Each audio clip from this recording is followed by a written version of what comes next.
নমস্কাৰ আজি হবিয়াহলৈ মই শান্তনু মহন্তই স্বাগতম জনাইছো আজি আপোনালোকে অৱগত যে ইতিমধ্যে আজি ঘোষণা হ'ল কৃষক মুক্তি সংগ্ৰাম সমিতিৰ নতুন ৰাজনৈতিক দল যাৰ নাম দিয়া হৈছে ৰাইজৰ দল এটা প্ৰশ্ন হ'ল ৰাইজৰ দলৰ লগত ৰাইজ থাকিব নে নাথাকে যদি থাকে কিয় থাকিব আৰু যদি নাথাকে কাৰ লগত থাকিব যেতিয়া দেখা পোৱা গৈছিল যে কা বিৰোধী আন্দোলন চলিছিল সেই সময়তেই দুটাকৈ ৰাজনৈতিক দলৰ উকমুকনি আমি দেখা পাইছিলোঁ সেই সময়ত এটা সদৌ অসম ছাত্ৰ সন্থাৰ নেতৃত্বত ৰাজনৈতিক দল গঠন হ'বলৈ গৈ আছিল আৰু তাৰ বিপৰীতে কৃষক মুক্তি সংগ্ৰাম সমিতিৰ নেতৃত্বতো এটা ৰাজনৈতিক দল গঠনৰ এটা দাবী উঠিছিল আৰু সেই সময়ত বহু যোজা চলিল বহু কথা বতৰা হ'ল আৰু চৰ্চা চলিল যে একেখন মঞ্চৰ পৰা এই ৰাজনৈতিক দলটো গঠন হওক কিন্তু অৱশ্যে সেয়া হৈ নুঠিল ইয়াৰ পূৰ্বে সদৌ অসম ছাত্ৰ সন্থা আৰু অসম জাতীয়তাবাদী যুৱ ছাত্ৰ পৰিষদৰ পৃষ্ঠপোষকতাত অসমত এটা নতুন আঞ্চলিক ৰাজনৈতিক দলে জন্মগ্ৰহণ কৰিলে যাৰ নাম দিয়া হৈছে অসম জাতীয় পৰিষদ আৰু তাৰ পাছত যেহেতু একেখন মঞ্চৰ পৰা একেটা ৰাজনৈতিক দল নহ'ল পৃথককৈ আজি ঘোষণা কৰা হ'ল কৃষক মুক্তি সংগ্ৰাম সমিতিৰ নতুন ৰাজনৈতিক দল ৰাইজৰ দলত আজি দেখা গৈছে যে কেইবাগৰাকীও লোকে তাত অংশগ্ৰহণ কৰিছে দীঘলীয়া এখন সমিতি আছে উপদেষ্টা মণ্ডলী আছে বীৰ লাচিত সেনাৰ পৰা শৃংখল চলিহায়ো আজি যোগদান কৰা দেখা পোৱা গৈছে তাৰ সমান্তৰালভাৱে অধিবক্তা অৰূপ বৰবৰা চলচ্চিত্ৰ পৰিচালক জানু বৰুৱা যিটো ৰাজনৈতিক দল সেই ৰাজনৈতিক দলটো আজি চামিল হৈছে কৃষক মুক্তি সংগ্ৰাম সমিতিৰ এই নতুন যি ৰাজনৈতিক দল এই ৰাজনৈতিক দলৰ লগত এই ৰাজনৈতিক দলটোৱে কাক প্ৰত্যাহ্বান জনাব সাহসীয় বিজেপিক উৎখাত কৰিব পাৰিবনে নোৱাৰে ৰাইজৰ মাজত চৰ্চা আছে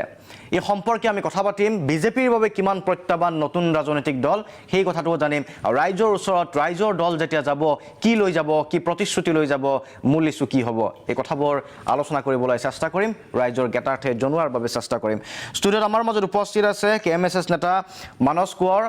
মানস দীৰ্ঘদিন ধৰি কা আন্দোলনৰ সময়তে গ্ৰেপ্তাৰ হৈছিলে আৰু দীৰ্ঘদিন ধৰি প্ৰায় 7 মাহ চাগে সম্ভৱতঃ 7 মাহ কাৰাগাৰত বন্দী হৈ আছিল আৰু অৱশেষত মানস মুকলি আকাশৰ তললৈ আহিছে বিজেপি মুখপাত্ৰ ঋতুবৰণ শৰ্মা ডাঙৰীয়া আমাৰ মাজত আছে আমি স্বাগতম জনাইছোঁ ঋতুবৰণ শৰ্মাক আমি তেখেতৰ পৰাও জানিম যে নতুন ৰাজনৈতিক দল কিমান প্ৰত্যাহ্বান হ'ব পাৰে বিজেপিৰ বাবে সাহসীয় বিজেপিৰ বাবে তাৰ লগতে আমাৰ মাজত উপস্থিত হ'ব কিছু সময় পাছতে শৃংখল চলিহা বীৰ লাচিত সেনাৰ নেতা শৃংখল চলিহায়ো কাৰাগাৰত যাবলগীয়া হৈছিলে কা আন্দোলনৰ সময়ছোৱাত তাৰ পাছত ওলোৱাৰ পাছত বীৰ লাচিত সেনাই কৃষক মুক্তি সংগ্ৰাম সমিতিৰ ৰাজনৈতিক দলত এতিয়া অংশগ্ৰহণ কৰিছে এনে প্ৰেক্ষাপটত আজি হুংকাৰ দিছে নাই এইবাৰ ৰাইজৰ দলেই আচলতে উৎখাত কৰিব সাহসীয় বিজেপিক মই প্ৰথমতে মানসৰ ওচৰলৈকে আহিব বিচাৰিছোঁ মানস অৱশেষত দেখা পোৱা গৈছে যে যিটো আঞ্চলিক ৰাজনৈতিক দলৰ কথা কৈ অহা হৈছিল কৃষক মুক্তি সংগ্ৰাম সমিতিৰ আজি ভুমুকি মাৰিলে আনুষ্ঠানিকভাৱে আজি ঘোষণা হ'ল গতিকে কি আশা কৰা হৈছে এই ৰাজনৈতিক দলটোৰ পৰা কি ধৰণে পৰিকল্পনা লোৱা হৈছে আমি কৃষক মুক্তি সংগ্ৰাম সমিতিয়ে আপোনালোকে জানে যে 2005 চনৰে পৰা অসমৰ বিভিন্ন মৌলিক সমস্যা আৰু জাতীয় সমস্যাসমূহৰ সমাধানৰ কাৰণে গণ আন্দোলন গঢ়ি তুলিছিলোঁ ৰাজপথত আমি আন্দোলন কৰিছিলোঁ তাৰ পৰৱৰ্তী পৰ্যায়ত আমাৰ 2015 চনৰ যিখন ৰাঙলী অধিৱেশন আছিলে ৰাঙলী অধিৱেশনত আমাৰ প্ৰতিনিধি সভাত এটা ৰাজনৈতিক দল গঠনৰ কাৰণে সিদ্ধান্ত হৈছিল তাৰ পিছৰ পৰিৱেশ পৰিস্থিতি অসমৰ সম্পূৰ্ণ সলনি হৈ গ'ল বিজেপি শাসনত আহিল শাসনত অহাৰ পিছত অসমৰ গোটেই সমস্যাবিলাক বেলেগ হৈ গ'ল আৰু 2016 চনৰ পৰাই একজেক্টলি কেব আন্দোলনটো অসমত গা কৰি উঠিলে সেই আন্দোলনটোৰ পৰা আৰম্ভ হ'ল 16 চনৰ পৰা আৰম্ভ হোৱাৰ পিছত সেইটো 2019 চনৰ নৱেম্বৰ ডিচেম্বৰ মাহত এটা আগ্নেয়গিৰিৰ ৰূপ ল'লে এই গোটেই পিৰিয়ডটোত আমাৰ সংগঠনৰ মজিয়াত বাৰম্বাৰ আলোচনা বিলোচনা হৈছিল যে এটা নতুন ৰাজনৈতিক দল লাগে বিজেপি আৰু RSSৰ যি সাম্প্ৰদায়িক ফেচিবাদ বিজেপি আৰু RSSৰ দেশ বিক্ৰী কৰাৰ যি নীতি বা পলিচি তাৰ বিৰুদ্ধে আচলতে এটা নতুন ৰাজনৈতিক দল আমি কৰিব খুজিছোঁ আমি ৰাজনৈতিক দল এই কাৰণেই কৰিব খুজিছোঁ যে বিজেপি আৰু RSSে অসমীয়া জাতীয়তাবাদক অসমীয়া জাতিৰ জাতীয়তাবাদক ধ্বংস কৰি দিব বিচাৰিছে তেওঁলোকে ইণ্ডিয়ানাইজেশ্যনৰ যিটো প্ৰচেছ আৰম্ভ কৰিছে তেওঁলোকে ভাৰতীয়কৰণৰ যিটো প্ৰচেছ প্ৰক্ৰিয়া আৰম্ভ কৰিছে তাৰ বিৰুদ্ধে যদি সবল ৰূপত প্ৰতিৰোধ গঢ়ি তুলিব লাগে সেয়া একমাত্ৰ কৰিব পাৰিব এটা জাতীয়তাবাদে সেইকাৰণে আমি কৃষক মুক্তি সংগ্ৰাম সমিতিয়ে 2018-19 বৰ্ষত বহুকেইখন আমাৰ এক্সিকিউটিভত সিদ্ধান্ত লৈছিলোঁ যে আমি ৰাজনৈতিক দল গঠন কৰিম 2019 চনৰ পৰা অসমৰ ৰাজনৈতিক পৰিৱেশটো বেলেগ হৈ গ'ল বেলেগ হৈ যোৱাৰ পিছত যেতিয়া কা আন্দোলনটো গা কৰি উঠিল তেতিয়া জনতাৰ পৰা বিভিন্ন দাবী আহিবলৈ আৰম্ভ কৰিলে তাৰ পিছতে আমি বিভিন্ন সংগঠন সকলো জনজাতীয় সংগঠন জনগোষ্ঠীয় সংগঠন আঞ্চলিক শক্তি সকলোকে লগ হৈ এটা ৰাজনৈতিক দল গঠন কৰাৰ কাৰণে সকলোকে আহ্বান জনালোঁ সেই গোটেই প্ৰচেছটো আপোনালোকে জানে আমাৰ আহ্বানবিলাক আপোনালোকে জানে সেই কথাখিনি আমি আকৌ পুনৰ ক'ব খোজা নাই কিন্তু এই মুহূৰ্তত যদি অসমীয়া জাতীয়তাবাদক ৰক্ষা কৰিব লাগে আঞ্চলিকতাবাদক ৰক্ষা কৰিব লাগে অসমৰ সম্পদসমূহ ৰক্ষা কৰিব লাগে সম্পদসমূহৰ সঠিক ব্যৱহাৰ যদি আমি কৰিব খোজো অসমীয়া জাতিক যদি বচাব লাগে তেতিয়াহ'লে বিজেপি আৰু আৰএছএছক অসমৰ ভূমিৰ পৰা উৎখাত কৰাটো সময়ৰ দাবী আৰু সেইকাৰণে ৰাইজ মাৰ বান্ধি থিয় হৈছে যে এইবাৰ 21ত বিজেপি আৰু আৰএছএছক অসমৰ ভূমিৰ পৰা চিৰদিনৰ কাৰণে পুলিয়ে পোখালিয়ে উঘালি পেলোৱা ঠিক আছে মানসৰ ওচৰলৈকে আহিম মই প্ৰাৰম্ভিক মন্তব্য আছিলে মানসৰ ৰাজনৈতিক দল গঠনৰ পাছত মই এবাৰ শৃংখল চলিহাৰ ওচৰলৈকে আহিব বিচাৰিছোঁ বীৰ লাচিত খানাৰ নেতা শৃংখল চলিহা আপোনাৰ ওচৰলৈকে আহিছোঁ আপুনি আজি আনুষ্ঠানিকভাৱে এই ৰাজনৈতিক দলটোৰ পৃষ্ঠপোষকতাত বা এই ৰাজনৈতিক দলটোত অংশগ্ৰহণ কৰিলে গতিকে নামেই দিয়া হৈছে ৰাইজৰ দল গঠনৰ পাছত বা ৰাইজৰ দল হোৱাৰ পাছত কিমান দূৰ আশাবাদী ৰাইজৰ দলৰ লগত ৰাইজ থাকিবনে আপোনাৰ লগত ৰাইজ থাকিবনে এইটো প্ৰকৃতাৰ্থত ৰাইজৰ দল শদিয়াৰ পৰা ধুবুৰীলৈকে ৰাইজৰ মতামত লোৱা হৈছে বিশিষ্ট জাতীয়তাবাদী শিবিৰৰ মানুহৰ মতামত লোৱা হৈছে আৰু তাৰ পিছত ৰাইজৰ দল আত্মপ্ৰকাশ হৈছে আৰু যি আপোনালোকে যে চাই ৰাইজৰ দল আত্মপ্ৰকাশ হোৱাৰ পিছতেই শাসকীয় পক্ষ কিছুমান নেতাৰ যি টি আবুল তাবুল বকিবলৈ আৰম্ভ কৰিছে কাৰণ গ্ৰাউণ্ডত আমাৰ শক্তিটো কি শাসক পক্ষই জানে আৰু এইবাৰ অসমৰ পৰা বিজেপি আৰএছএছৰ এই সাম্প্ৰদায়িক শক্তিক প্ৰতিহিত কৰা হ'ব আৰু এখন জাতীয়তাবাদী চৰকাৰ প্ৰতিষ্ঠা কৰা হ'ব বিজেপি কংগ্ৰেছ ইউডিএফৰ বিৰুদ্ধে এক জাতীয়তাবাদী শক্তিয়ে দিছপুৰ দখল কৰিব কংগ্ৰেছ আৰু এআইডিএফ আৰু বিজেপিৰ বিৰুদ্ধে হয় ঠিক আছে কেতবোৰ প্ৰশ্ন আছে আনুষংগিক মই আহিম সেইবোৰ ওচৰলৈকে কিন্তু মই আহিব বিচাৰোঁ ঋতুবৰণ শৰ্মা এবাৰ আপোনাৰ ওচৰলৈকে গতিকে আজি নতুন দল ৰাইজৰ দলৰ দুগৰাকীকৈ প্ৰতিনিধি KMSSৰ প্ৰতিনিধি আৰু বীৰ লাচিত খানাৰ পৰা ৰাইজৰ দলৰ অংশীদাৰ হৈছে শৃংখল চলিহা বিজেপিক উৎখাতৰ বাবে সাজু হোৱা বুলি কৈছে ৰাইজৰ দল কিমান দূৰ প্ৰত্যাহ্বান আপোনালোকৰ বাবে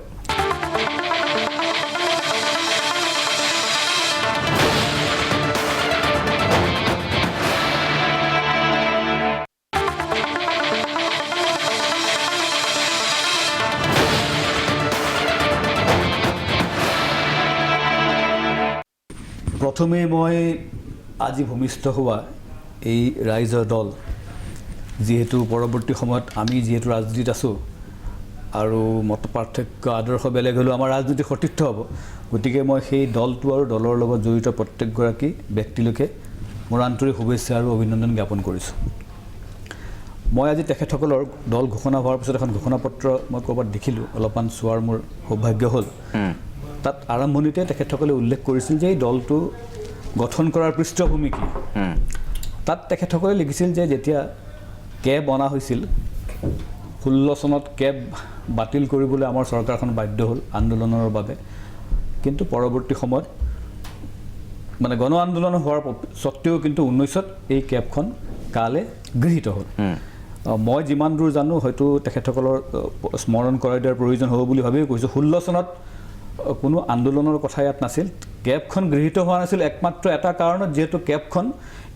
এনে এখন আইন যিখন আইন কোনো বিধানসভাত নহয় লোকসভা আৰু ৰাজ্যসভাত গৃহীত হ'লেহে সেই আইনখনে আইনী ৰূপ পাব 2016 চনত লোকসভাত আমাৰ যদিও সংখ্যাগৰিষ্ঠতা আছিল ৰাজ্যসভাত আমাৰ সংখ্যাগৰিষ্ঠতা নাছিল সেইকাৰণে সেইখন তাত বিধেয়কখন তাত পাৰিত নহ'ল কিন্তু পৰৱৰ্তী সময়ত 2019 চনত যেহেতু সংখ্যাগৰিষ্ঠতা আমাৰ আহিল তেতিয়া কেব আপোনালোকে গৃহীত কৰালে আৰু যেহেতু কেব গৃহীত হোৱাটো আমাৰ বাবে বহু বেছি নতুন কথা নহয় আমাৰ লগ্নৰ পৰা এজেণ্ডাত সেইটো স্পষ্টকৈ উল্লেখ কৰা আছে আৰু কেবখন যিহেতু এখন সৰ্বভাৰতীয় পৰ্যায়ৰ আইন যদিও আমি অসমক তাক লৈ যথেষ্ট আলোচনা বিলোচনা হৈছে বা মই পৰৱৰ্তী সময়ত এই কথাখিনিলৈ আহিম কিন্তু সম্পূৰ্ণ বিধি বিধান নিয়ম গণতান্ত্ৰিক প্ৰক্ৰিয়াৰ মাজেদি লোকসভা আৰু ৰাজ্যসভাত এটা ব্যৱস্থাৰ মাজেদি গৃহীত হোৱা এখন সৰ্বভাৰতীয় পৰ্যায়ৰ আইন আৰু সেই ঘোষণা পত্ৰখনতে তেখেতসকলে কিয় ৰাজনৈতিক দল খুলিব লগা হ'ল বা আজি ভূমিষ্ঠ কৰিব লগা হ'ল তাৰ তেখেতসকলে কিছু ব্যাখ্যা দিছে যদিও তাত ব্যাখ্যা উল্লেখ আছে কিন্তু আমি সেই সময়তে উপলব্ধি কৰিছিলোঁ যি সময়ত তেখেতসকলে কাৰ গইনালৈ যেতিয়া গোটেই অসমখনত এটা বিশৃংখল পৰিস্থিতিৰ এটা সৃষ্টি হৈছিল কেবখন কাৰ ৰূপান্তৰিত হোৱাৰ লগে লগে এছাম প্ৰতিক্ৰিয়াশীল চক্ৰই য'ত বিভিন্ন ৰাজনৈতিক দলেও কেৱল বিজেপি বিৰোধিতাৰ নামত আবেগ আৰু সাময়িক উত্তেজনাৰে একাংশ মানুহক উত্তেজিত কৰি পেলাই আৰু ৰাইজক দুখ দি লাভ নাই কাৰণ ৰাইজ স্বাভাৱিকতে উত্তেজিত হৈছিল এইকাৰণে যেতিয়া ৰাইজক কোৱা হৈছিল যে এনেকুৱা এখন আইন গৃহীত হ'ল যে গৃহীত হোৱাৰ পিছদিনাখনৰ পৰা এতিয়া লাখে লাখে বঙালী মানুহ বৰ্ডাৰৰ সিপাৰে ৰৈ আছে তেওঁলোক এতিয়া অসমলৈ আহিবলৈ আৰম্ভ কৰিব যাৰ কেব সম্পৰ্কে আমি ৰাইজে গম পাইছে আচলতে কি আছিল কি নাছিল সেই কথা উপলব্ধি কৰিছে কেব সম্পৰ্কে আমি বিতৰ্কটো কৰি দিলে অন্যফালে গুচি যাব আপুনি কওক যে এতিয়া এই দলটো আপোনালোকৰ বাবে প্ৰত্যাহ্বান হ'ব নে নহয় ভাবে নে নাভাবে প্ৰত্যাহ্বান এই কাৰণে কোনো ক্ষেত্ৰতেই হ'ব নোৱাৰে আমিতো দলটোক আমি আদৰণি জনাইছোঁ হয় কিন্তু ৰাজনৈতিক প্ৰত্যাহ্বান আমাৰ সন্মুখত কোনো ধৰণৰ এই কাৰণে আহিব নোৱাৰে কাৰণ তেওঁলোকৰ এই চৰিত্ৰটো যে এটা ৰাজনৈতিক পৃষ্ঠভূমি তৈয়াৰ কৰাৰ বাবেহে কা আন্দোলনটো গইনা কৰি লোৱা হৈছিল সেই কথাটো জল পটপটকৈ ৰাইজে উপলব্ধি কৰিছে আৰু সেই গইনালৈ এগৰাকী ব্যক্তি আমি জানো তেখেত গৈ ৰাজ্যসভাৰ সাংসদো হ'ল আৰু এনে বহু আজি যি দলৰ লগত সংযুক্ত হৈছে তেখেতসকলেও মনত স্প্ৰিয়া থাকিব ঠিক আছে তেখেতসকলে এই উত্তৰটো দিব নাই নাই আপোনালোকৰ মূল কথাটো হৈছে এইবাবেই প্ৰত্যাহ্বান নহয় বা ৰাইজে গ্ৰহণ নকৰিব যাতে তেওঁলোকে এটা বিশেষ পৃষ্ঠভূমি এটা দেখা পালে যে আন্দোলন ঠিক আছে অসম আন্দোলনৰ পৰিপ্ৰেক্ষিতত অসম গণ পৰিষদৰ জন্ম হৈছিল এতিয়া কা আন্দোলনৰ পৰিপ্ৰেক্ষিতত ৰাইজৰ দলৰ জন্ম হৈছে কিন্তু এটা ৰাজনৈতিক বাতাবৰণৰ পাছত স্বাভাৱিকভাৱে ৰাজনৈতিক দল এটাৰ উৎপত্তি হ'ব পাৰে তাত চাগে ডিমত থাকিব নোৱাৰে মূল কথাটো হৈছে যে দলটো আপোনালোকৰ বাবে ৰাজনৈতিক প্ৰত্যাহ্বান হ'ব নে নহয় সেই উত্তৰটোৱে মানসৰ পৰা আমি জানিব বিচাৰিছোঁ মানস যেতিয়া আমি ৰাজনীতিৰ কথা আহিম ঠিক আছে আমি তাৰ পূৰ্বে কথা পাতি আছিলোঁ কেব ভাল কেব বেয়া এই ধৰণৰ কথা বতৰাবিলাক আছিল এতিয়া যেতিয়া আমি ৰাজনৈতিক পথাৰত নামিম তেতিয়া হ'ব আমি ভোটৰ কথা পাতিম ভোটৰ অংকৰ কথা পাতিম ভোটাৰৰ কথা যেতিয়া আহিব তাত নিৰ্বাচনত সেইসকল ভোটাৰ শাসকীয় দল এটাৰ ওচৰত এইবাবে কৈছোঁ যে এতিয়া ষ্ট্ৰেটেজি কি হ'ব ৰাইজেও জানিব বিচাৰিব কৌশল কি হ'ব ৰাজনৈতিক দল হিচাপত কাৰণ এতিয়া শাসকীয় দলৰ ক্ষেত্ৰত হিতাধিকাৰী আছে বেনিফিচিয়াৰিজ আছে সেই বেনিফিচিয়াৰিজসকল বা হিতাধিকাৰীসকল তেওঁলোকৰ ভোটাৰ কেইবাটাও নিৰ্বাচন পাৰ হৈ গৈছে আৰু তেওঁলোকে সেই ভোটাৰখিনিক লৈ কিন্তু দেশতে হওক বা ৰাজ্যতে হওক সেই নিৰ্বাচনসমূহ পাৰ হৈ গৈছে বা নিৰ্বাচনসমূহত ফলাফলো লাভ কৰিছে সময় যিহেতু কম 21ত নিৰ্বাচন অনুষ্ঠিত হ'ব ৰাইজৰ দলৰ ওচৰত হয়তো এবছৰৰ সময় আছে হাতত এবছৰতকৈ কম সময় আছে এই এবছৰৰ কম সময়ত কি লৈ যোৱা যাব ৰাইজৰ ওচৰত সেই ভোটাৰসকলক কি কোৱা হ'ব হয় মই প্ৰথমতে দুটা কথা শৰ্মা ডাঙৰীয়ে দুটা কথা ক্লিয়াৰ কৰি দিব খুজিছোঁ যে কেবখন পাছ হৈছে কা হৈছে কিন্তু তাৰ ৰুলছ বনাবলৈ এতিয়াও বাকী আছে সেই কথাটো তেওঁক মই সোঁৱৰাই দিওঁ 2 নম্বৰ কথাটো হৈছে যে ৰাজনৈতিক বাতাবৰণ সৃষ্টি কৰি আমি এটা দল খুলিবলৈ লৈছোঁ এই ধৰণৰ যিটো তেওঁৰ ব্যাখ্যা আচলতে ৰাজনৈতিকভাৱে পৰিপক্ক মানুহে তেনেধৰণৰ ব্যাখ্যা নিদিয়ে এই কথাকেইটা থলোঁ এতিয়া মূল কথাটোলৈ আহোঁ যে আমি কৃষক মুক্তি সংগ্ৰাম সমিতি বীৰ লাচিত সেনা আৰু 70 সংগঠনে এই ৰাইজৰ দলটো আমি আজিৰ পৰা আৰম্ভ কৰিছোঁ আৰু এই ৰাইজৰ দলটোৱে অসমৰ জনতাৰ বুকুত সোমাব বিচাৰে অসমৰ জনতাৰ কাষলৈ যাব বিচাৰে আমাৰ যিটো অৰ্থনৈতিক জাতীয়তাবাদৰ স্বপ্ন আমাৰ জাতিটোক লৈ আমাৰ যি সপোন আছে এখন নতুন অসম গঢ়াৰ কাৰণে আমাৰ যে স্বপ্ন আছে সেই স্বপ্নক লৈ আচলতে আমি ৰাইজৰ ওচৰলৈ যাব বিচাৰিছোঁ আমি ৰাইজৰ ওচৰলৈ যাব বিচাৰিছোঁ এটা ভিজন লৈ যে অসমৰ প্ৰতিখন গাঁৱৰ প্ৰতিটো সম্পদ আমি কেনেকৈ উচিতভাৱে ব্যৱহাৰ কৰিম আমি আমাৰ 26 লাখ নিবনুৱাক কি ধৰণে সংস্থাপিত কৰিব পাৰিম আমাৰ প্ৰতিডৰা খেতি মাটিত কি ধৰণে বছৰৰ 12 মাহেই পানী যোগান আমি দিব পাৰিম প্ৰতিজন ছাত্ৰ ছাত্ৰীয়ে কি ধৰণে আচলতে তেওঁলোকে পঢ়িব পাৰিব তেওঁলোকে যিমান ইচ্ছা বা যেতিয়ালৈকে মন যায় তেতিয়ালৈকে পঢ়িব পাৰিব আমাৰ প্ৰতিটো সম্পদ জাতীয় সম্পদ আমি কেনেকৈ ব্যৱহাৰ কৰিব খোজোঁ আমি কেনেকৈ উদ্যোগ স্থাপন কৰিব খোজোঁ এই গোটেই কথাবিলাকক লৈ প্ৰকৃততে আমি ৰাইজৰ ওচৰলৈ যাব বিচাৰোঁ একমাত্ৰ নিৰ্বাচনী ইছ্যু কায়ে নহয় কাটো একমাত্ৰ ইছ্যু হ'ব নোৱাৰে আমি এখন নতুন অসমৰ স্বপ্ন লৈ গৈছোঁ এখন আমি নতুন অসমৰ কথা এই কথাবোৰ বুজোৱা হ'ব ৰাইজক সেই কথাবোৰ বুজোৱা হ'ব আৰু এই নতুন অসমখনত প্ৰতিজন ছাত্ৰ ছাত্ৰীয়ে পঢ়িবলৈ পাব প্ৰতিজন মানুহেই চাকৰি পাব প্ৰতিজন মানুহেই সংস্থাপন পাব প্ৰতিজন মানুহেই স্বাস্থ্যৰ অধিকাৰ পাব আৰু কোনো মানুহ নিবনুৱা হৈ বহি থাকিব নালাগে আজি আপোনালোকে দেখিছে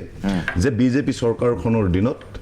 আজি অসমত নিবনুৱাৰ কি এটা অৱস্থা এটা ভয়ংকৰ বিস্ফোৰিত ৰূপ হ'বলৈ আৰম্ভ কৰিছে আজি আপোনাৰ কৰোনাৰ লকডাউনৰ ফলত 12 কোটি মানুহে চাকৰি হেৰুৱালে বহুত মানুহৰ নিম্ন মধ্যবিত্ত বা যিসকল খাটি খোৱা মানুহ দিন হাজিৰা কৰি খোৱা মানুহ সেই মানুহসকলৰ অৱস্থা বেয়া হৈ গ'ল তাক লৈ বিজেপিৰ কি ভিজন আছে কি প্লেন আছে আমি বাৰম্বাৰ কৈ আছোঁ যে আপোনালোকে লকডাউনৰ ক্ষতিপূৰণ নিদিয়ে কিয় প্ৰতিমাহে 10,000কে আপোনালোকে ছমাহৰ কাৰণে লকডাউনৰ ক্ষতিপূৰণ দিয়ক 2 নম্বৰ কথাটো হৈছে এই যে শ্ৰমিকসকল বাহিৰত থকা যিসকল শ্ৰমিক আছিলে আমাৰ সেই শ্ৰমিকসকল এতিয়া ঘৰলৈ ঘূৰি আহিলে সেই শ্ৰমিকসকলক সংস্থাপনৰ কাৰণে আপোনালোকৰ ওচৰত কি প্লেন আছে কি প্ৰগ্ৰেম আছে একো প্লেন নাই একো প্ৰগ্ৰেম নাই ইভেন আপোনালোকে জানিব এই চৰকাৰখনৰ দিনত ৰেভিনিউ জেনেৰেশ্যনৰ ক্ষেত্ৰতো কোনো ধৰণৰ প্লেন প্ৰগ্ৰেম কোনো ধৰণৰ কাৰ্যসূচী নাই ঠিক আছে ইখনৰ পিছত সিখন তেওঁলোকে আঁচনি আভুৱা কৰা আঁচনি তেওঁলোকে ৰাইজৰ মাজত এৰি দিয়ে ৰাইজক তেওঁলোকে বুৰ্বক বুলি ভাবে আৰু বুৰ্বক বনাব খোজে কিন্তু আমি অসম ৰাইজৰ দলে আমি ৰাইজৰ ওচৰলৈ যাব বিচাৰিছো এই কথাবোৰ বুজোৱা যাব ঠিক আছে মানস মই আহিম এটা সময় বাণিজ্যিক বিৰতিৰ সময় হৈছে আচলতে যেটো কোৱা হৈছে যেটো অভিযোগ আছে বা সৰকাৰখনৰ বিৰুদ্ধে মানসে যেটো অভিযোগ উত্থাপন কৰিছে কি ক্ষেত্ৰত ব্যৰ্থতা আছে সেইবোৰ বুজোৱা হ'ব আৰু ৰাইজক ইয়াকো কোৱা হ'ব ৰাইজৰ দলে চৰকাৰ গঠন কৰিলে আচলতে কি ধৰণৰ এটা পৰিকল্পনা কৰিছে সেই কথাটো বুজোৱা হ'ব এটা সময় বাণিজ্যিক বিৰতি উভতি আহিম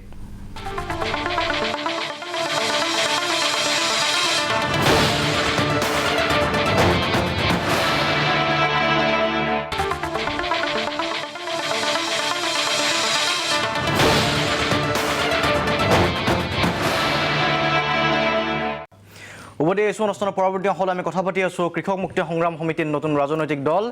ৰাইজৰ দল সম্পৰ্কে মই এবাৰ পুনৰ শৃংখলৰ ওচৰলৈকে আহিব বিচাৰিছোঁ শৃংখল চলিহা কা আন্দোলনৰ সময়তো আপোনাক দেখা পোৱা গৈছিলে ব্যাপক তৎপৰ হৈ পৰিছিল সেই সময়ত আপুনি গ্ৰেপ্তাৰো হ'ল কাৰাগাৰত যাবলগীয়া হৈছিলে তাৰ পাছত পুনৰ উভতি আহিছে এতিয়া আমি ৰাজনৈতিকভাৱে এতিয়া যেহেতু ৰাজনীতিত যোগদান কৰিছে ৰাজনৈতিক কথা বতৰা বা ৰাজনৈতিক দৃষ্টিভংগীৰে চাম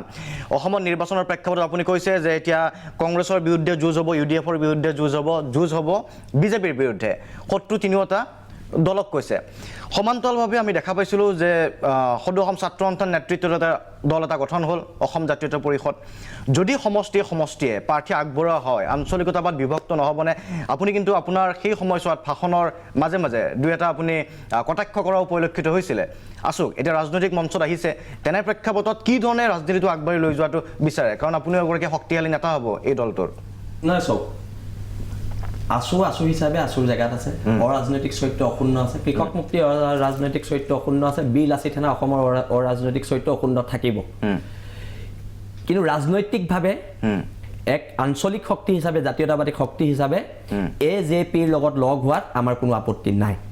যদি চিট শ্বেয়াৰিঙৰ কথা আহে এই ক্ষেত্ৰত ৰাইজৰ দলে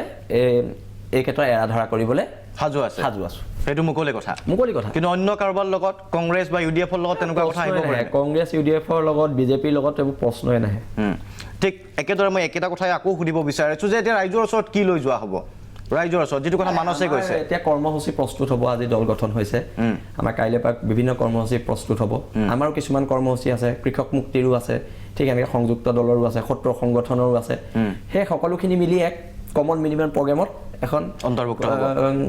হেৰি তৈয়াৰ হ'ব কৰ্মসূচী তাৰ পিছত সেইখিনিলৈ ৰাইজৰ মাজলৈ যাম কিন্তু অসমৰ ৰাইজক এটা কথা প্ৰতিশ্ৰুতি দিব পাৰোঁ যিখিনি মিছা কথা কংগ্ৰেছ বিজেপিয়ে ইমান বছৰে কৰিলে সেইখিনিৰ পৰা এইবাৰ অন্ততঃ নতুন দলটোৱে আপোনালোকক মুক্ত কৰি দিব আৰু এইখন প্ৰকৃতাৰ্থত ৰাইজৰ চৰকাৰ হ'ব খিলঞ্জীয়া মানুহৰ চৰকাৰ হ'ব ভূমিপুত্ৰ মানুহৰ চৰকাৰ হ'ব এতিয়া কাখনৰ কথা ক'লে কয় লাখে লাখে বাংলাদেশী আহিব অসমৰ মানুহ বুৰ্বক নহয় মানুহ লাখে নাহে এটা পৰ্যায়ক্ৰমে আহিব এটা পৰ্যায়ক্ৰমে বাংলাদেশীখিনি আহি পেলাই ইহঁতি আমাৰ ভাষা সংস্কৃতি মাটি সকলো দখল কৰিব আৰু সেইটো হ'বলৈ দিয়া নহ'ব সেইটোৰ বিৰুদ্ধে সংগ্ৰাম অব্যাহত থাকিব কাৰণ আমি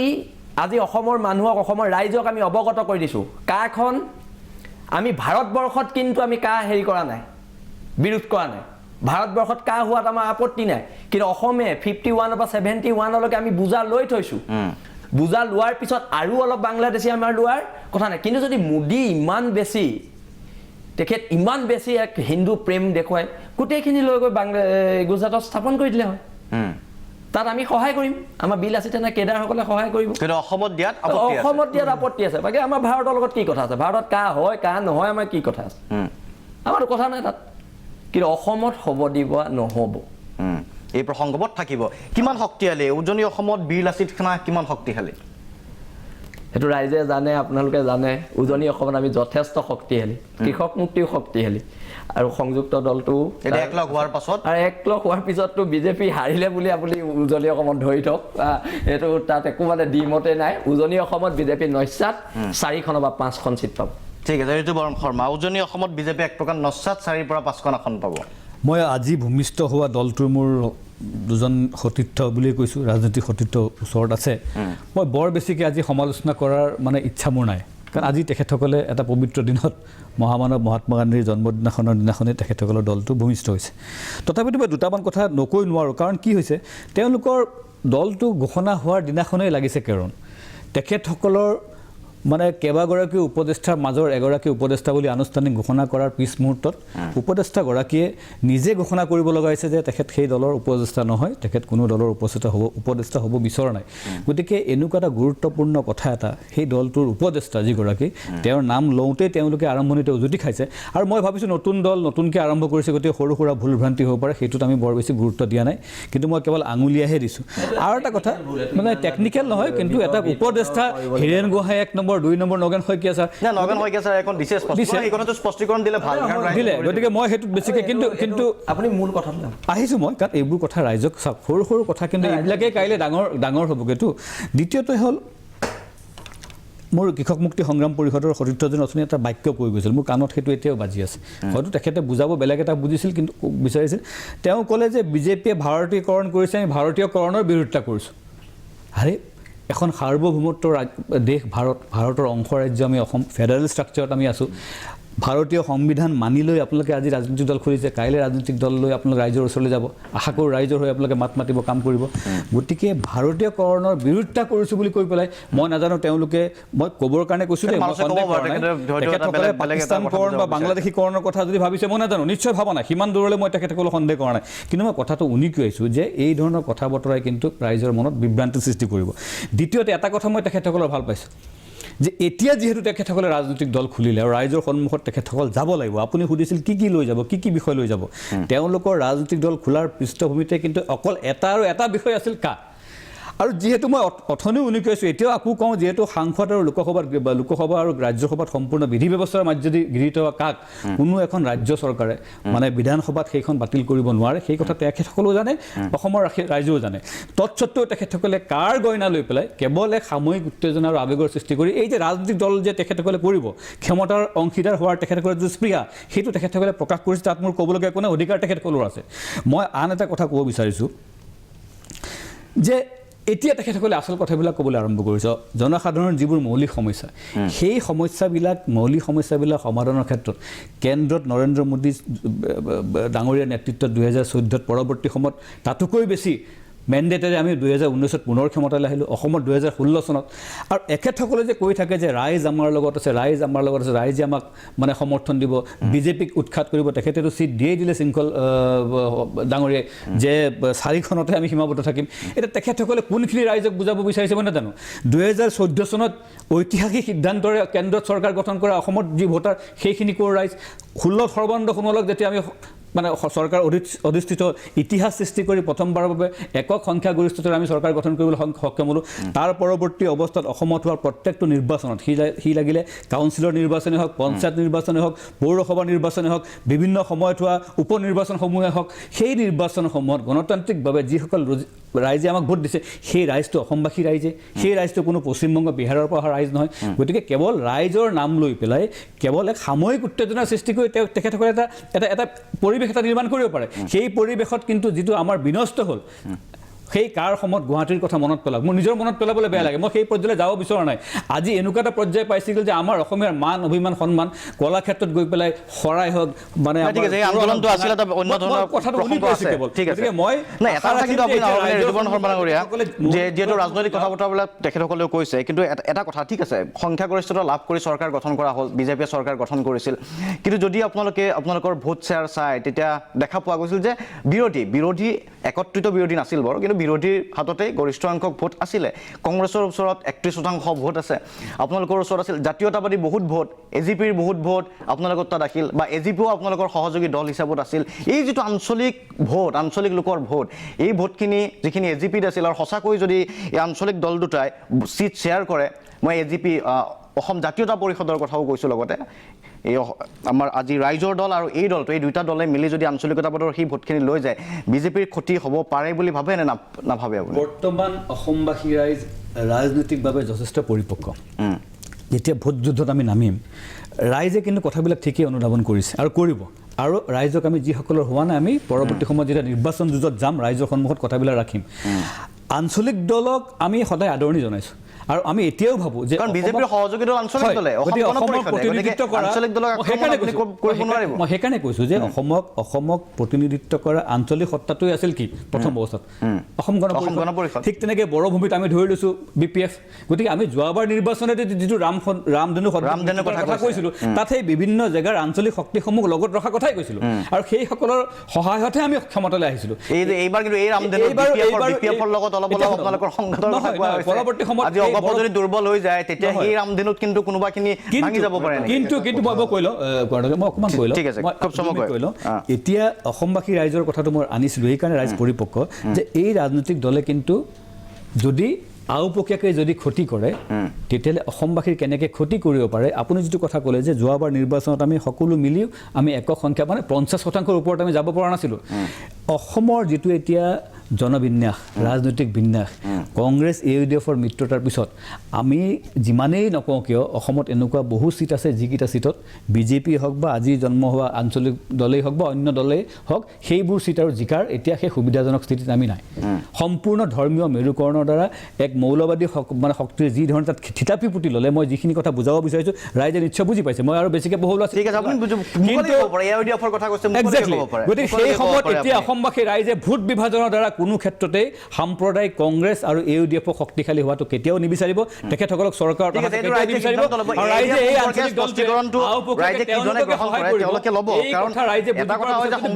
সংবিধান ভাৰতীয় সংবিধানৰ গণ্ডিৰ আওতাত থাকি তেওঁলোকে দল গঠন কৰিছে বিধায়কো হৈছে অসম সচিবালয় অসম বিধানসভাৰ মজিয়াত একেলগে বিধায়ক হৈও আছে এটা বিৰতি ল'ম মই তাৰপিছত মানসৰ ওচৰলৈকে আহিম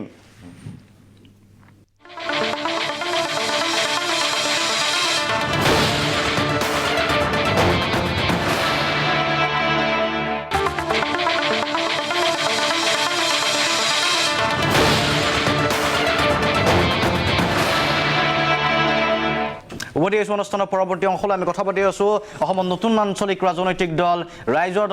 দলৰ সমান্তৰালকৈ অসমৰ আঞ্চলিক ৰাজনীতি আৰু বিজেপিৰ বাবে কিমান দূৰ প্ৰত্যাহ্বান মই মানসৰ ওচৰলৈকে আহিছোঁ পুনৰ ঋতুপৰ্ণ শৰ্মা ডাঙৰীয়াও বিভিন্ন প্ৰসংগ কৈছে কিন্তু তাৰ মাজতে মই এই সময়তে এটা প্ৰশ্ন উত্থাপন কৰিব বিচাৰিম ৰাইজৰ প্ৰশ্ন আছে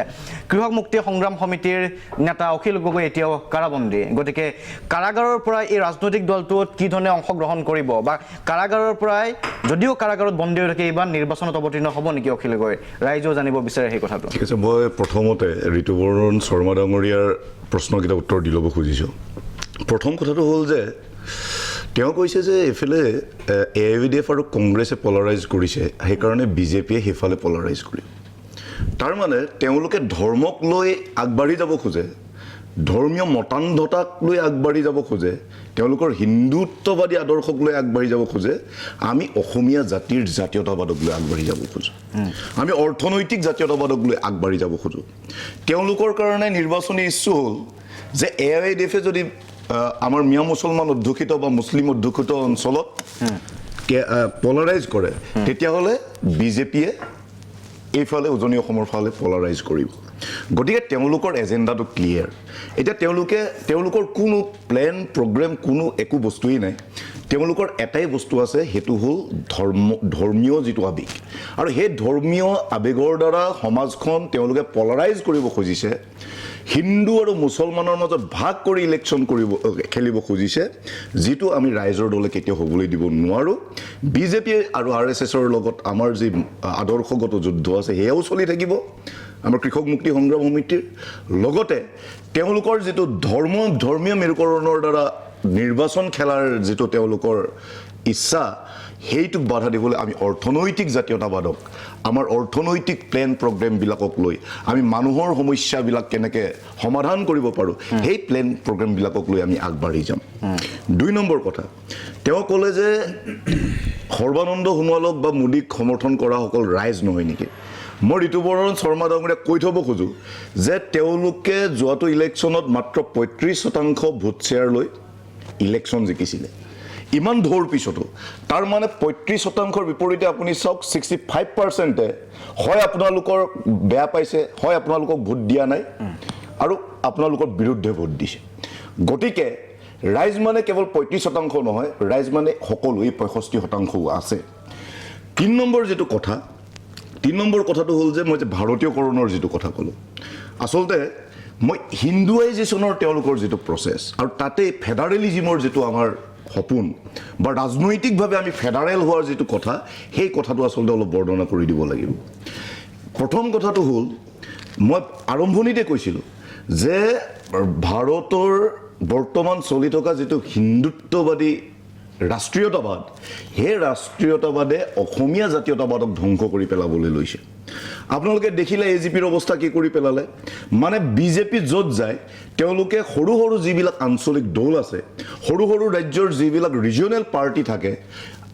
আঞ্চলিকতাবাদত বিশ্বাসী যিবিলাক পাৰ্টি থাকে এইবিলাক ধ্বংস কৰি যায় আৰু তেওঁলোকে গোগ ৰাখে সেই আঞ্চলিকতাবাদী শক্তিবিলাকক গিলি থয় গতিকে যদি বিজেপি আৰু আৰএছএছৰ ৰাষ্ট্ৰীয়তাবাদক আমি যদি প্ৰত্যাহ্বান জনাব লাগে তেতিয়াহ'লে আমি আঞ্চলিক জাতীয়তাবাদক ৰক্ষা কৰিব লাগিব আমি তেওঁলোকৰ যেটো হিন্দুৱাইজেশ্যনৰ প্ৰচেছ সেই ইণ্ডিয়ানাইজেশ্যনটো কথা বুজাব গৈছিলে আপুনি সেই কথাটো আমি আসলতে লৈ যাব লাগিব আৰু একেটা সময়তে আমি সঠিক ফেডাৰেলিজম সঠিক যুক্তৰাষ্ট্ৰীয়তাবাদৰ কথাটো ক'ব লাগিব তাৰ মানে চেণ্টাৰৰ হাতত অধিক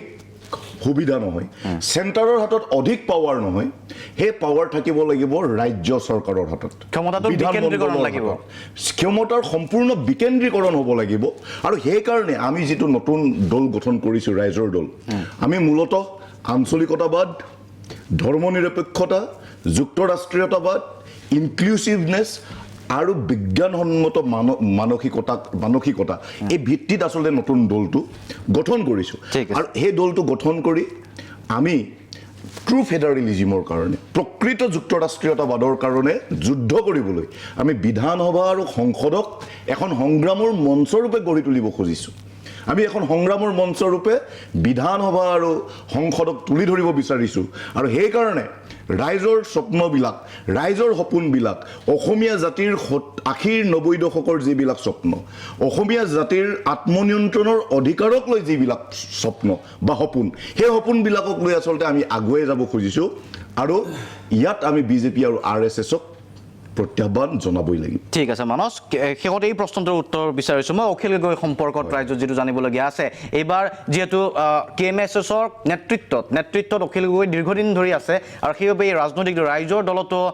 নেতা হিচাপে অখিল গগৈ আগবাঢ়ি আহিবনে নাহে বা প্ৰয়োজন সাপেক্ষে যদি কাৰাগাৰত থাকে কাৰাগাৰৰ পৰাই নিৰ্বাচন খেলিব নেকি আপোনালোকে আজি আমাৰ দলটো যেতিয়া ঘোষণা হ'ল দেখিলে যে অখিল গগৈ ডাঙৰীয়া মুখ্য আহ্বায়ক হিচাপে আছে এতিয়া তেওঁ পাৰ্টিৰ এটা ৰাজনৈতিক দলৰ এজন আহ্বায়ক গতিকে অখিল গগৈয়ে মানে সংসদীয় ৰাজনীতিৰ নিৰ্বাচনী ব্যৱস্থাত নামিবনে নাই সেই কথাটো আসলতে পাৰ্টিয়ে ঘোষণা পাৰ্টিয়ে সিদ্ধান্ত ল'ব বা সংগঠনে সিদ্ধান্ত ল'ব সেয়া ভৱিষ্যতৰ কথা কিন্তু অখিল গগৈ ডাঙৰীয়াৰ যি সংগ্ৰামী সত্তা অখিল গগৈ ডাঙৰীয়াৰ যি ত্যাগ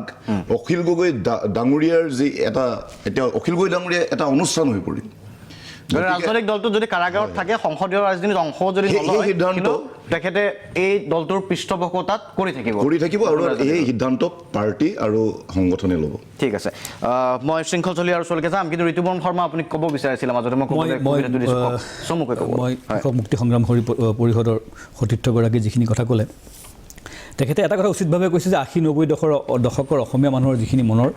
মানে কথা খুব বা সেই সময়ৰ অৰ্থনৈতিক অধিকাৰৰ এটা যিটো দাবী আছিল শুনক এতিয়া আপুনি চাব লাগিব অৰ্থনৈতিক অধিকাৰ সামাজিক অধিকাৰ এই কথাবিলাকতো আছেই থাকিবই ৰাজনৈতিকভাৱে যিখিনি সমাধানৰ প্ৰয়োজন সেইখিনি নিশ্চয় আগৰ চৰকাৰেও তেখেতসকলক সামৰ্থ্য অনুসৰি কৰিছে এইখন চৰকাৰেও কৰিছে কিন্তু আমি 80 দশকৰ কথা যেতিয়া উলিয়াইছে মই এটা কথা ক'ব লাগিব যে আমাৰ মৌলিক সমস্যাসমূহৰ ভিতৰত এটা অন্যতম আৰু আজিৰ এই গোটেই পৰিস্থিতিৰ পৰিপ্ৰেক্ষিতত এই দল গঠনৰ যিটো পৃষ্ঠভূমি যদি চাবলৈ যাওঁ কা আন্দোলন অসম চুক্তি অসম আন্দোলন তেনেহ'লে দেখা পাব লাগিব 85 চনত যিটো অসম চুক্তি হৈছিল তাৰ আগত যি অসম আন্দোলন হৈছিল য'ত সেই সময়ত কোৱা গৈছিল 80-90 লাখ ক'ৰবাত 1.5 কোটি 1 কোটি এনেধৰণৰ অবৈধ বাংলাদেশী বা অবৈধ মানে বাংলাদেশী লোকৰ মূলৰ মানুহ ইয়াত অসমত আছে পৰৱৰ্তী সময়ত এইখন গোটেই ব্ৰহ্মপুত্ৰতে বহু পানী বৈ গ'ল আৰু এতিয়া আমি শেষত গৈ পেলাই এনেকুৱা এটা অৱস্থাত উপনীত হৈছোগে যে এতিয়া কোনোবাই এখেতসকলৰ মতে যদি মানি ল'ব লগা হয় তেনেহ'লে অসমত আৰু এতিয়া খুব বেছি 8-10 লাখতকৈ অবৈধ বিদেশী মানুহ ইয়াত হয়তো নাই এতিয়া কথা হ'ল তেখেতসকলে কিন্তু আপোনালোকে এতিয়া আমি কোৱা নাই কিন্তু আপোনালোকে মানি নলয় এতিয়া আমি কোৱা নাই আপোনালোকে আমি মানি ল'ব নোৱাৰো কাৰণ যদি আমি মানি সুপ্ৰিম কোৰ্টৰ নিৰ্দেশনা মৰ্মে হোৱা NRC-খন তেওঁলোকে নামানে মই তাকে তেওঁলোক হ'ল এজন তাৰমানে দিব্য দৃষ্টি থকা লোক তেওঁলোকে জানে যে অসমত ইমান বিদেশী আছে আৰে আপোনালোকৰ চৰকাৰ আছে কেন্দ্ৰটো চৰকাৰ আছে ৰাজ্যটো চৰকাৰ আছে আপোনালোকে খেদি নিদিয়ে কিয় আপোনালোকৰ সাহস আছে এতিয়া আপোনালোকে এই কথাটো কৈ লওক আপোনালোকৰ সাহস আছে নে নাই হিন্দু মুছলিম কথা কৈ থাকে খেদিব লাগিব আপোনালোকৰ কেন্দ্ৰত চৰকাৰ ৰাজ্য চৰকাৰ পুলিচ আপোনালোকৰ আৰ্মি আপোনালোকক খেদি দিয়ক তালিটো পোলা বান্ধি যাব লাগিব বুলি কেলে আপোনালোকৰ নৰেন্দ্ৰ মোদীয়ে কৈছিল যে 16 মেৰ পিছত যাব লাগিব অসমৰ পৰা বাংলাদেশে তালি টোপোলা বান্ধি যাব লাগিব এতিয়া নৰেন্দ্ৰ মোদী ইমান মিছলীয়া মানুহ যে তেওঁ এজনো বিদেশী কিয় খেদিব নোৱাৰে এতিয়া আপোনালোকে তাক ৰাজনীতি কৰিলে যে ইমান শুনক আপোনালোকে আপোনালোকে আজি ৰাজনীতি দল কৰিছে শুনাৰ ধৈৰ্য ৰাখক আপোনালোকৰ এতিয়া আৰম্ভ হৈছে নৰেন্দ্ৰ মোদী কথাটো বুলি কোৱাৰ পিছত কেলে আপোনালোকে কথা কওঁতে মই কোৱা নাছিলো মই মোৰ কথাখিনি ক'বলৈ দিয়ক শুনক ৰাজনীতিত বা গণতন্ত্ৰত ভুল কথা ক'লে অভিব্যক্তি প্ৰকাশ কৰাৰ সকলোৰে অধিকাৰ আছে কিন্তু আপোনালোকেও কওঁতে মাজত মই মাত মতা নাই শুনক আপোনালোকে অৰ্থাৎ আপোনালোকৰ দৃষ্টিভংগীত আপোনালোকে NRC-খন শুদ্ধ বুলি মানি লৈছে নেকি এই যিখন NRC সেইখনক আপোনালোকে শুদ্ধ বুলি মানে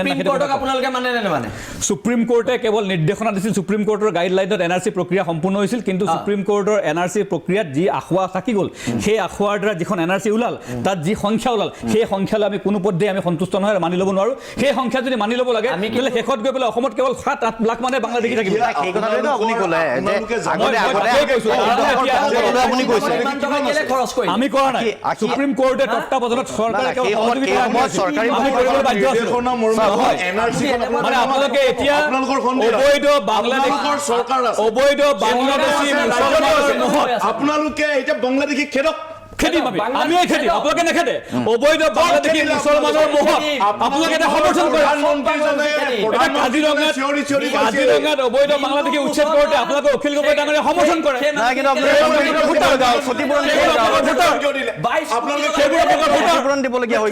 যিমানেই তাত আমাৰ ব্যক্তি আছিল তাত বহু খিলঞ্জীয়া ব্যক্তি আছিল আপোনালোকে বাংলাদেশৰ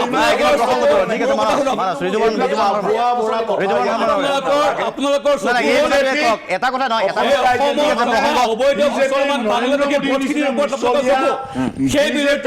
কিন্তু এজেণ্ডা এটা কথা স্পষ্ট এটা কথা এতিয়াও স্পষ্ট যে আপোনালোকে এইবাৰো কিন্তু সেই একেটাই প্ৰসংগ যিটো কথা কোৱা হৈছিল যে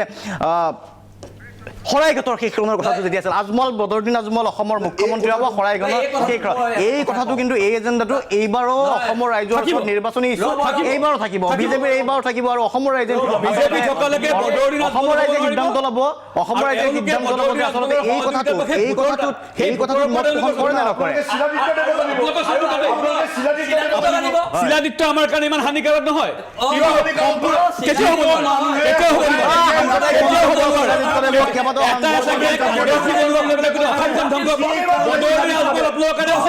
ঠিক আছে বাণিজ্যিক বিৰতি পাছত পুনৰ উভতি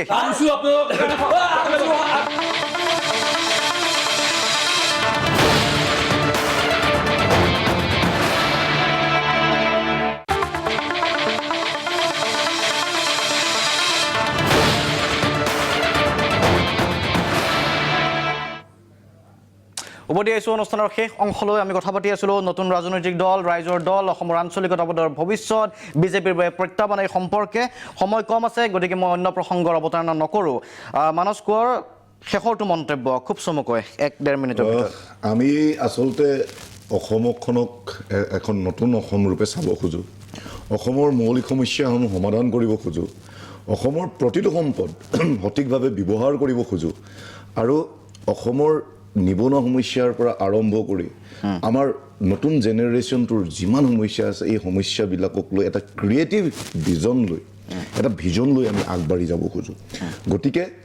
আমি অৰ্থনৈতিক জাতীয়তাবাদক লৈ আমাৰ নতুন অসমৰ স্বপ্নক লৈ আগবাঢ়ি যাব খোজোঁ আৰু বিজেপিয়ে ধৰ্মক লৈ, জাত পাতৰ ৰাজনীতিক লৈ, পলাৰাইজেশ্যনক লৈ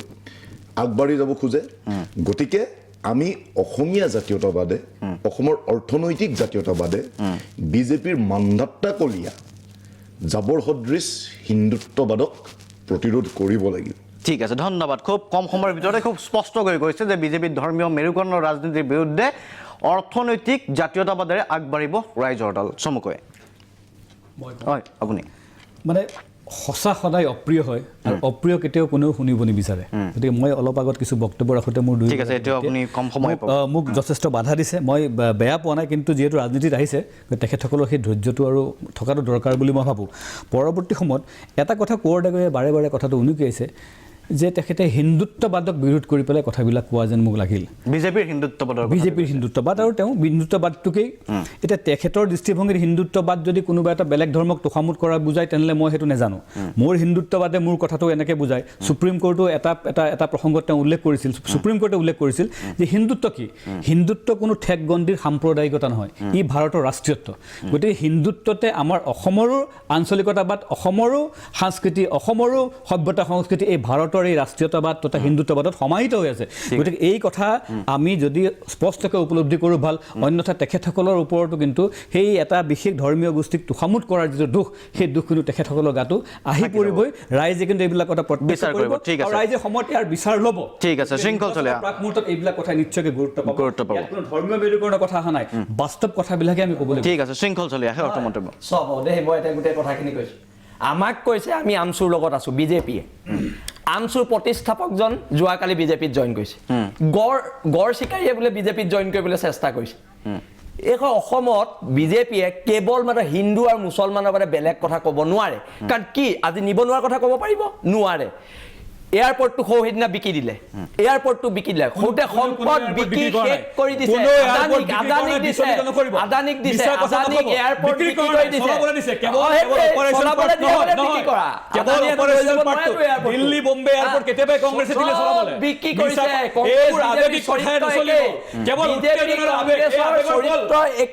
আপোনালোকৰ দিন গ'ল, 21ত কালি টোপোলা আপোনালোকে বান্ধিব লাগিব, আপোনালোকৰ দিন গ'ল। যুক্তিতে কৈছোঁ, আপুনি কেনে আপোনালোকে ক'ত ক'ত কিমান ভোট পাব সেইটো চিন্তা কৰক। ৰাইজৰ দলে বহুত ভোট পাব, আপোনালোকে চিন্তা কৰক। চব বিক্ৰী কৰিছে, আপোনালোক চব বিক্ৰী কৰিছে। দুখন দেশে ৰাইজৰ দল আজি কৃষক মুক্ত সংগ্ৰাম সমিতিৰ নতুন ৰাজনৈতিক দলৰ জন্ম হ'ল, যাৰ নাম হৈছে ৰাইজৰ দল। আৰু ইতিমধ্যে বীৰ লাচিত খানৰ নেতা শৃংখল চলিয়াও এই দলটোত যোগদান কৰিছে। বিজেপিৰ বাবে কিমান প্ৰত্যাহ্বান হয় আৰু লক্ষণীয় হ'ব যে অসমৰ যি বহুধা বিভক্ত বিৰোধীয়ে আচলতে বিজেপিৰ বাবে প্ৰত্যাহ্বান থিয় কৰাব পাৰে নে? এই যিটো বহুধা বিভক্ত হৈ আছে বিৰোধী, এই বিৰোধীৰ আঞ্চলিকতাবাদ শক্তি এটা একেখন মঞ্চতে ৰাজনৈতিকভাৱে আহিব আৰু বিজেপিৰ বাবে